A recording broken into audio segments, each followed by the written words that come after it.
Good morning. We are tracking a major breaking story coming in from Maharashtra.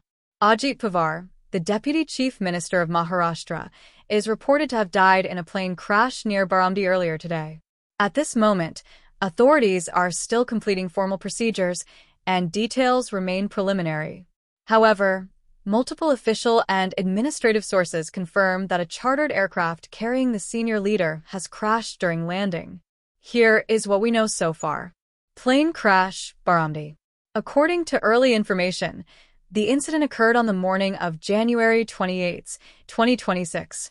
The aircraft was flying from Mumbai to Baramati in Pune district, where Ajit Pawar was scheduled to attend political and public programs related to ongoing local election activities. The crash reportedly took place between 8:45 and 9 a.m. during the aircraft's final landing approach. Sources indicate that the aircraft lost control while attempting to land and crash-landed in an open area close to the airstrip. Soon after impact, the aircraft caught fire, resulting in extensive damage. Emergency services rushed to the location, but officials say there were no survivors. On-board details. Initial reports suggest that 5 people were on board the aircraft. Ajit Pawar, 2 members of his personal staff, the pilot, the co-pilot. All 5 are reported to have died in the incident. Authorities are in the process of formal identification and documentation. The aircraft involved is reported to be a small chartered business jet operated by a private aviation company. Exact technical specifications are being verified as part of the investigation. Investigation underway.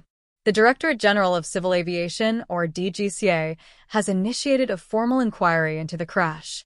Investigators will examine aircraft maintenance and service history, pilot training records and duty schedules, weather conditions at the time of landing, air traffic control communications, any recoverable flight data or cockpit voice recordings.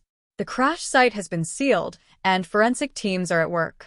Airport operations in the Baramati area were briefly disrupted as a safety precaution. Officials have urged the public and media to avoid speculation until the investigation progresses further. Ajit Pawar was one of Maharashtra's most prominent political figures and a key player in state administration. News of the incident has sent shockwaves across the political spectrum. Senior leaders from Maharashtra and across the country are expected to issue statements and condolences shortly. The state government is likely to announce official mourning measures once formal confirmation is completed. At this point, we want to emphasize that this is a developing story. While multiple sources confirm the crash and fatalities, official final confirmation from the state government and aviation authorities is still awaited. We will continue to bring you verified updates as soon as more confirmed information becomes available. Stay with us for the latest on this breaking story.